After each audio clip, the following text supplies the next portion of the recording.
우리는 왜 나이가 들어도 여전히 마음이 흔들리고 행복이 무엇인지 알지 못한 채 불안에 휘둘리며 살아갈까요? 세상은 끊임없이 우리에게 속삭입니다. 더 잘해야 한다. 더 많이 가져야 한다. 남들보다 뒤처지면 안 된다. 이 속삭임은 마치 달콤한 유혹 같지만 사실은 우리 마음을 불안으로 채우는 족쇄이기도 합니다. 그래서 우리는 타인의 시선을 의식하며 억지로 애쓰고 작은 실수 하나에도 스스로를 탓하며 지쳐갑니다. 나는 왜 이것밖에 안 되지? 라는 생각이 마음을 무겁게 짓누르지요. 하지만 부처님께서는 이렇게 말씀하셨습니다. 마음을 다스리는 자는 세상을 다스리는 자보다 위대하다. 우리가 붙잡는 것은 고통이 아닙니다. 고통을 놓지 못하는 집착의 마음을 붙잡고 있는 것이지요. 행복은 멀리 있지 않습니다. 꾸밈 없는 오늘을 받아들이고 있는 그대로의 자신을 사랑할 때 비로소 고요한 평온이 깃듭니다. 여러분, 혹시 이런 경험 있으신가요? 가까운 사람과 대화하다가 사소한 말 한마디에 상처받고 마음의 문이 닫히는 순간 말입니다. 상대는 아무 의도 없이 건넨 말일 수도 있는데 우리는 그것을 곱씹고 또 곱씹다가 오해를 키워버립니다. 그리고 작은 균열은 점점 커다란 벽이 되어 소중한 관계를 멀어지게 만듭니다.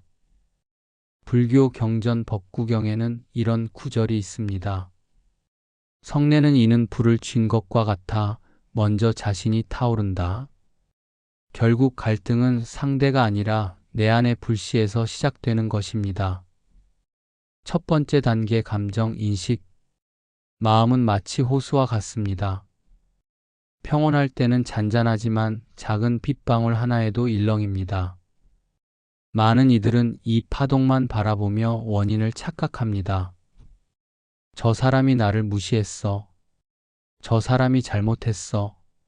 하지만 사실은 내 안의 자존심이 크게 흔들린 것이지요. 부처님은 말씀하셨습니다. 마음이 형상을 만들고 형상이 다시 마음을 얽매리라. 우리가 상황 때문에 괴로운 게 아니라 상황에 반응하는 내 마음이 괴로움을 만들어내는 것입니다. 예를 들어 누군가 내 말에 반박했을 때 그럴 수도 있지 하고 받아들이면 갈등이 일어나지 않습니다. 하지만 나를 무시했구나라고 해석하면 마음속 불씨가 금세 불길로 번지게 되지요. 그래서 관계의 첫걸음은 상대를 바꾸려는 게 아니라 내 감정을 관찰하고 알아차리는 연습에 있습니다. 두 번째 단계 경계선 세우기. 여러분, 혹시 누군가와 너무 가까이 지내다가 오히려 불편함을 느껴본 적 있으신가요? 가까워야 친밀하지만 지나치게 가까우면 오히려 숨이 막히고 불편해집니다.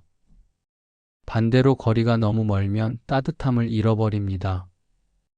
불교에서는 이를 중도라고 합니다. 중도란 치우침 없는 균형을 의미하지요.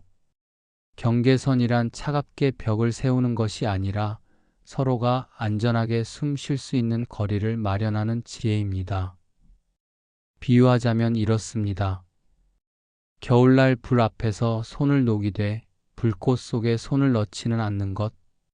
가까워야 따뜻함을 얻고 멀리해야 화상을 피하듯 경계선은 관계의 건강을 지켜주는 보호막입니다. 이 경계선이 무너지면 의존이 생기고 지나친 간섭과 오해가 잦아집니다. 반대로 경계선을 잘 세우면 관계는 오히려 더 깊고 안정적으로 이어집니다. 세 번째 단계 상호 이익. 불교에서는 이렇게 말합니다.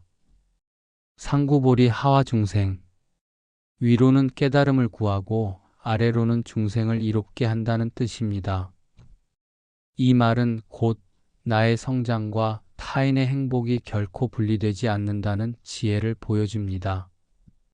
인간관계도 마찬가지입니다. 내가 편안해야 상대도 편안하고 상대가 존중받을 때 나도 존중받습니다. 마치 두 손이 서로를 씻겨내듯 진정한 관계의 힘은 상호 이익에서 비롯됩니다.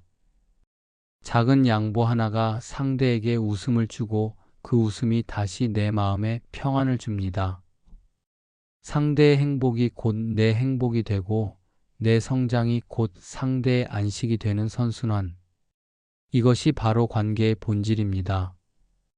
이 세 가지 과정을 통해 우리는 깨닫습니다. 감정은 억압하거나 밀어내는 것이 아니라 관찰해야 하고, 경계선은 단절이 아니라 균형이며, 상호 이익은 일방적 희생이 아니라 순환이라는 것을요. 여러분, 혹시 이런 생각 해보신 적 있으신가요? 나는 늘 손해만 본다. 나는 왜 이렇게만 당할까? 하지만 부처님은 말씀하셨습니다. 주는 이는 곧 얻고 욕심내는 이는 곧 잃는다. 관계의 건강은 손익계산서로 따지는 것이 아닙니다. 신뢰의 저금통에 조금씩 쌓이는 이자처럼 작은 배려와 존중이 쌓여서 완성되는 것입니다. 혹시 지금 마음이 복잡하다면 잠시 호흡에 귀 기울여 보세요. 들이쉬며 내 감정을 인식하고 내쉬며 불필요한 집착을 내려놓는 연습. 호흡이 고요해질 때 우리는 비로소 상대를 있는 그대로 바라볼 수 있습니다. 관계의 지혜는 멀리 있지 않습니다. 감정을 인식하고 경계선을 세우며 상호 이익을 나누는 단순한 세 걸음. 그러나 그 단순함 속에 모든 관계의 해답이 숨어 있습니다. 법구경은 이렇게 전합니다. 사람은 스스로를 이기지 못하면 1000번의 전쟁에서 이긴 것과 같지 못하다. 관계의 문제도 결국 타인과의 싸움이 아니라 내 마음과의 싸움에서 비롯됩니다. 인생은 길고도 짧습니다. 소중한 인연이 언제 끝날지 우리는 알 수 없습니다. 따뜻한 말 한마디가 상처를 치유하고 작은 배려가 벽을 허물며 진심 어린 경청이 사랑을 다시 살려냅니다. 관계란 거대한 철문이 아니라 작은 문고리를 돌리는 순간 열리는 것과 같습니다. 그리고 그 작은 문고리를 돌리는 힘은 바로 내 마음에서 시작됩니다. 여러분, 그렇다면 오늘 당신은 누구의 마음 문을 두드리고 싶으신가요? 그 첫 걸음을 지금 내딛는 순간 이미 관계의 건강은 회복되기 시작합니다. 오늘 이 이야기가 마음의 울림이 되었다면 구독과 좋아요로 함께 이 길을 걸어가 주세요.